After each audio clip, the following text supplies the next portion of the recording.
It's Wednesday, May 26. This is the news on PBCJ. I'm Gabrielle Thompson. No one must be left behind. Those words from Prime Minister Andrew Holness as he addressed the Africa Day webinar on Tuesday. Mr. Holness addressed the need for greater access to resources like vaccines as the world continues to manage the COVID-19 global pandemic. This has not only become a critical lifeline for our COVID-19 vaccination response, but a flagship example of South-South cooperation on critical developmental matters, leveraging the purchasing power of Africa as a whole on behalf of smaller, more dispersed populations. Holness commended the establishment of the Africa Union's African Vaccine Acquisition Trust and the inclusion of Caribbean countries as beneficiaries of that platform. Long-standing efforts through the World Trade Organization to introduce fairness and balance in the global trading system have long evaded success. The impact on our countries remains worrying. Economic partnership agreements introduced a new dimension into the special arrangements which came out of our colonial past, yet the record of performance has been mixed and far from encouraging. Through you, Mr. President, I also salute the African Union for the advances it has made in the establishment of the Africa Continental Free Trade Association, a model for the rest of us, and one which grows in strength with each accession. Africa Day 2021 was held under the theme, A Conversation with Africa, a Destiny of Peace, Prosperity, Strength, and Unity.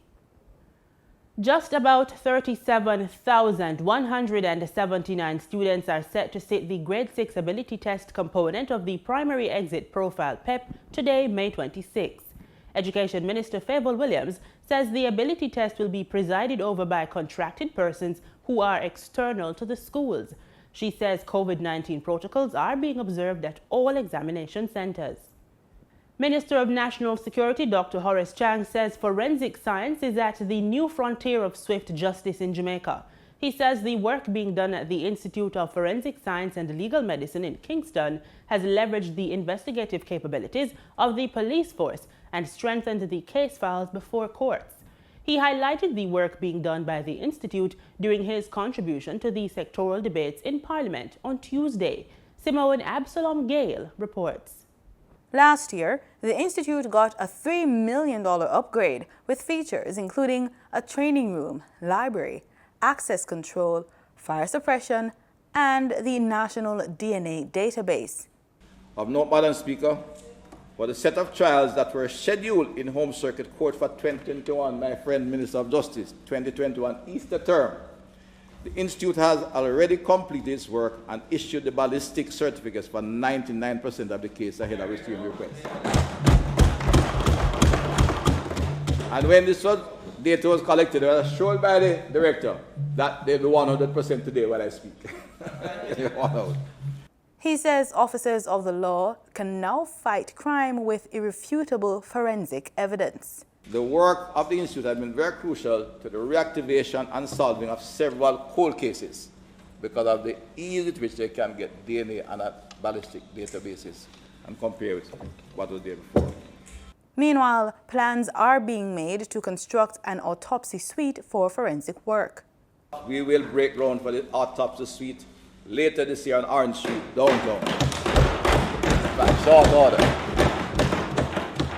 Upon completion, it will give us a forensic pathology unit that is comparable to any in the globe, anywhere.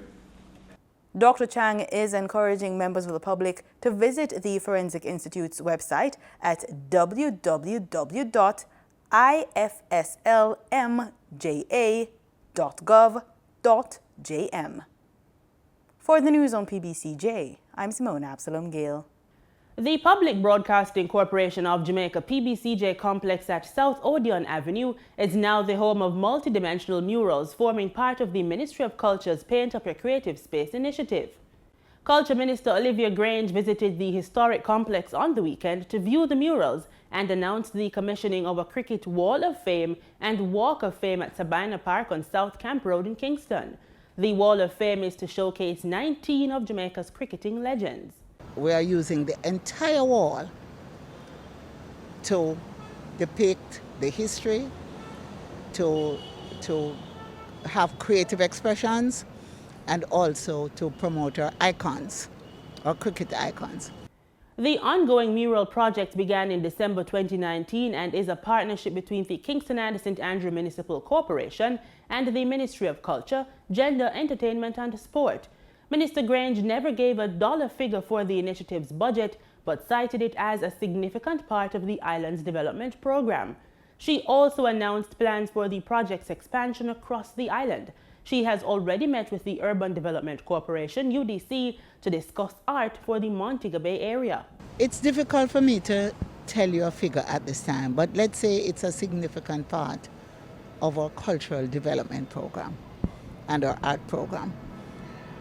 We are even going to give scholarships to intuitive artists so that they can also be exposed to the formal training and they are able to pass on their craft and their creative skills to others. The Pbcj complex, located in the heart of Halfway Tree, is the former home of the Jamaica Broadcasting Corporation, JBC, at the time Jamaica's only television station.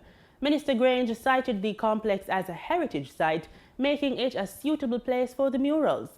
And of course, JBC Radio and JBC FM was one of the most popular FM stations in the region. So this location has a lot of history. And we wanted these murals to reflect the history and how it evolved. There was a very popular program called Where It's At. And many of our older folks, our senior citizens, will remember being a part of Where It's At. And a lot of talent was showcased there. So the images here will reflect that experience, that history, that heritage. And it will be there for generations to come. And for the present generation to look and to understand and to go through that journey that is being depicted here. Pbcj CEO Keith Campbell reminisced on the complex's history and calls the murals exciting. The minister is correct, and I will expand on that a little bit. A lot of people might not know, but the Pbcj was born out of the defunct Jamaica Broadcasting Corporation. And the JBC was the first television station in the English-speaking Caribbean. That tower you see there is the first transmitter towers that was built for television transmission in the English-speaking Caribbean. That makes it a historic site, an heritage site. The JBC was very much involved in terms of promoting our culture from the early days, our heritage, every element of it. And then for the Pbcj to continue with that legacy is very important. So the murals, which depicts and illustrates our history to this point, is significant, and it will make Halfway Tree, which is supposed to be the capital of St. Andrew and a part of the KMA that is so important, it is very, very exciting to have these murals located on this site at 5 South Odeon Avenue. The murals on the complex's west-facing wall depict Miss Lou and the children from the long-running JBC Ring Ding series. It was completed by Taj Francis, Matthew McCarthy, and Cockap Dossa. Another mural by Art Evolution depicts local music icons and cultural forms. The Paint Up Your Creative Space project has so far seen the Windrush Mural Project, a collection of murals located at the Norman Manley International Airport in Kingston, Temple Lane Murals, and a mural titled Celebration at Sabina Park. Time now to look at the latest financial market details. We get this in a quick business report.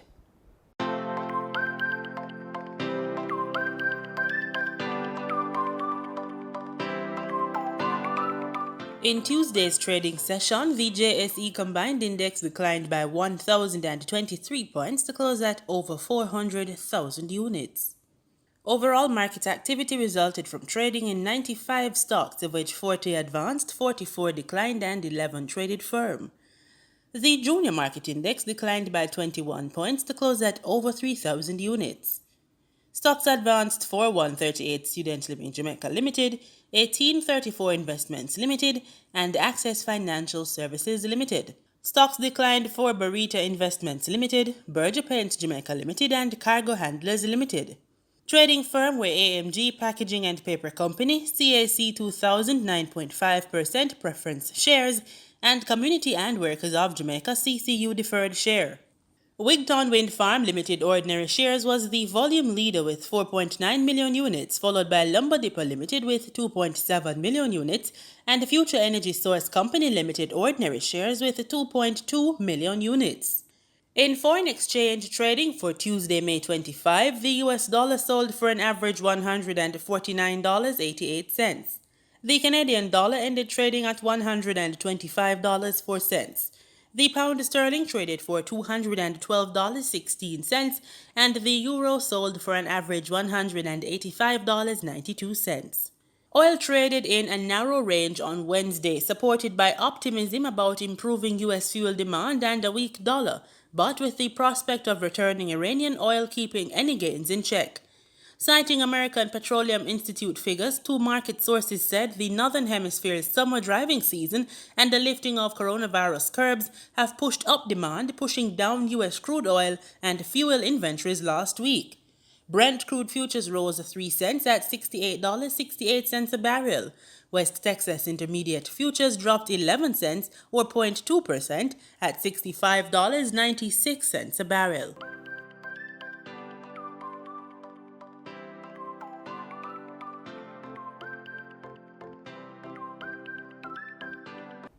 With May being Child Month, in today's Living Healthy, we continue to look at the care of children. Dr. Lawson Myers of Ligony Family Dental looks at baby teeth. Even though children's baby teeth will fall out, hear why it's so important to keep them in good health. It can be a matter of life and death.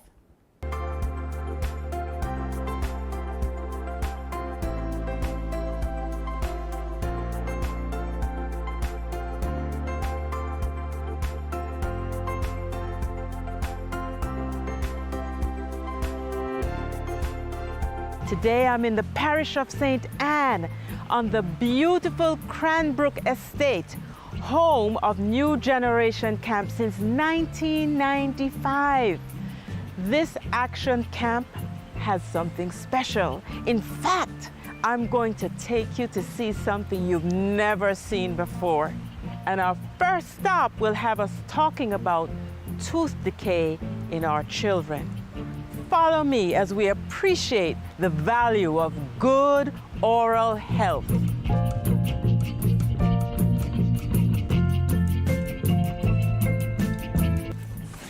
Hi, I'm in a tent here at New Generation Camp.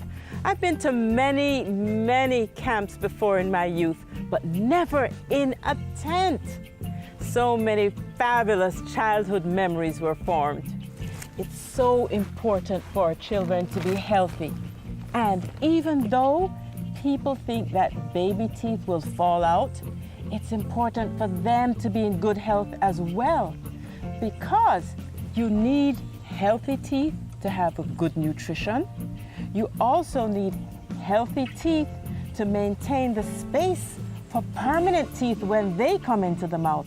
Otherwise, you could have crowding and you may need to have orthodontic or teeth straightening treatment afterwards.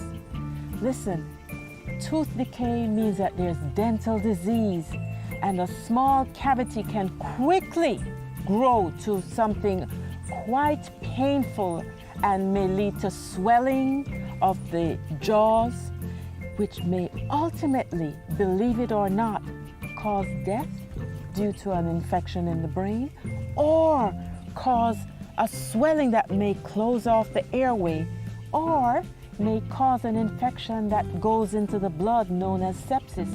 All of them deadly. So a tooth, even a baby tooth, it's important that it be healthy. Those examples may seem extreme, but they happen far more often than you realize. Did you know that an infected baby tooth can damage the permanent tooth developing underneath? Besides, dental disease often causes pain. No mother wants their child to be in pain. Make sure your child visits the dentist every 6 months so that if anything is going on, it can be caught early. As we appreciate the value of good dental health, prevention is the key, but the next best thing is early detection. Ensure that your children see the dentist every 6 months. Listen, I'm out of here, but catch me next time. Facebook, YouTube, Instagram, and our LFD website. See you next time on HD's Jazz.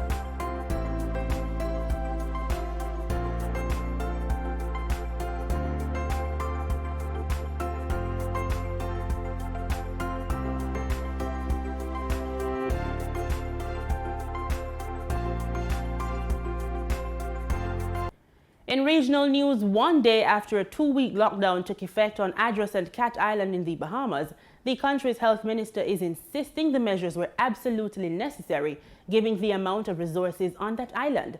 Kyle Walkeen of Our News reports. Not have all of the infrastructure in the islands, the ventilators, the negative pressure inside the government facilities to be able to hold on to those persons who would become critical. With Andros and Cat Island now under a strict 14-day lockdown due to a rise in COVID-19 cases, the health minister insisted the unpopular decision was necessary, given the limited capacity to deal with serious cases on the family islands. We would have to fly them out and fly them into New Providence. So our position has always been, if we see the expanding and surging of COVID in an island, that the government will move expeditiously to break the chains of transmission. The government has secured larger ISO chambers to assist with getting overweight residents into Nassau from the family islands.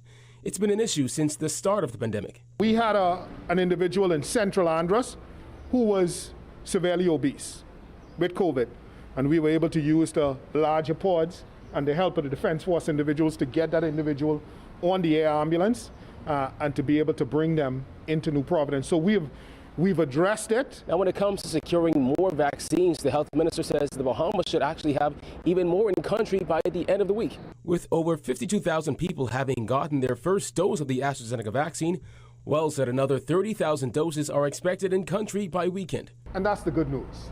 We're getting another 33,000 doses of AstraZeneca. We're supposed to get it by the end of this week from PAHO, and that would complete the whole 100,000 dose that we got from PAHO. And that would equate to us having received 120,000 doses of the AstraZeneca vaccine.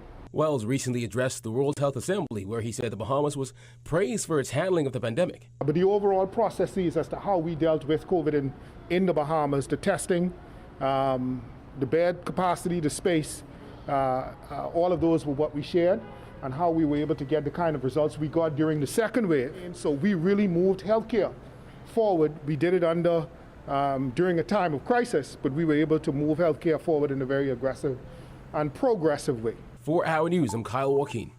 And in Guyana, in response to recent statements by the mayor of Georgetown about a central government withholding resources from the municipality, the country's President Ifran Ali says he will not allow the government to be blamed for the mismanagement of the city. More from Gordon Mosley. City Mayor Ubraj Narain has complained that the government has been withholding much-needed financial resources from the council, leaving it in a cash-strapped position. But in a statement this afternoon, President Ali fired back at the mayor and said while the government is committed to the development and maintenance of the nation's capital, the government will not be taking any blame for the city's financial problems. This government cares tremendously about our city. But we will not allow ourselves to be used as a scapegoat in the city not fulfilling its responsibility and mandate, or in the city converting everything into political opportunism or a political football. According to the president, the government is committed to ensuring the full restoration of City Hall and has already budgeted the finances for that project. But he noted that the City Council needs to take on its responsibilities and fulfill them. Whilst the city is not fulfilling its responsibility in the maintenance of the environment, in the cleaning of drainage, in the maintenance of infrastructure, the central government has embarked on a massive program to clean the city, to clean the roadways, to establish roundabouts, to maintain roadways, to maintain drainage. We've invested in pumps to ensure, as far as possible, we improve the drainage situation in the city to prevent flooding. These are necessary investments because as a government, the city reflects who we are as a country too. The president said the mismanagement of the city has been an issue for several years, and that problem cannot be passed over to the government. With a number of communities faced with the piling up of garbage and blocked drains and unkempt carpets, the president said his government has started to engage communities to get the work done themselves, and the government will assist and give contracts to those communities. We're engaging the communities to get community workers in cleaning up various wards in the city. We're working on a macro plan for South Georgetown to ensure we improve the drainage there, to prevent flooding, raising of the roads. Very soon, our engineering design team will be in that community to consult and to find a solution that is permanent. President Ali also said the City Council has failed over the years to present audited financial statements in keeping with the law. He said the last audited statements were presented in 2004. And central government has a responsibility to ensure that resources are spent for what they are budgeted for, to ensure that there is accountability and transparency in the way we spend resources. 2 months ago, President Ali met with the mayor and his deputy and made a commitment that the government will be making an advance payment of taxes to City Hall to the tune of $100 million. The money is still to be paid over to the City Council, and the city mayor has also complained that the government has not released the full subvention for the municipality. Mayor Narain has also accused the government of locking the council out of its plans to carry out maintenance and other works here in Georgetown. The High Commission of Canada to Barbados and the OECS officially handed over a deployment package to the Caribbean Disaster Emergency Management Agency, or CDEMA, to support its response units recently. The package, worth over 15,000 Canadian dollars, was funded through the Targeted Support to Sedima project and equips teams with backpacks, hats, insulated water bottles, and waterproof mobile phone cases. Executive Director of Sedima, Elizabeth Riley, expressed her appreciation for the ongoing partnership. High Commissioner of Canada to Barbados, Lillian Chatterjee, said, quote, "We are very happy to support Sedima, a long-term partner for almost 30 years, and this is just one of the outcomes of the Targeted Support to Sedima project," end quote. Plans were discussed to address the ongoing recovery process in St. Vincent and the Grenadines, where over 500,000 Canadian dollars will be mobilized through the Targeted Support Project's Caribbean Early Recovery Fund. On the heels of the 2021 hurricane season, Canada has pledged its full support to Sedima's work in the participating states. And in sports, on Wednesday, Japan's Asahi Shimbun newspaper called for the Tokyo Olympics to be cancelled, with the games set to open in less than 2 months. It is the first of Japan's major newspapers to make the move and joins some regional newspapers that have recently added to the growing opposition to holding the Olympics. Coming out against the Olympics would be significant since the newspaper, like many in Japan, is a sponsor of the postponed Tokyo Games that are scheduled to open on July 23. Asahi is typically liberal-leaning and often opposes the ruling party led by Prime Minister Yoshihide Suga. Despite the editorial, there is no indication the International Olympic Committee or local organizers have any plans to pull the plug on the Games. But opposition is mounting with only a tiny percentage of Japanese people now vaccinated. The Tokyo Organizing Committee head on Wednesday said he was aware of the editorial, but offered little response. And that's all we have for you today. You have just watched the news on PBCJ, the People's Station.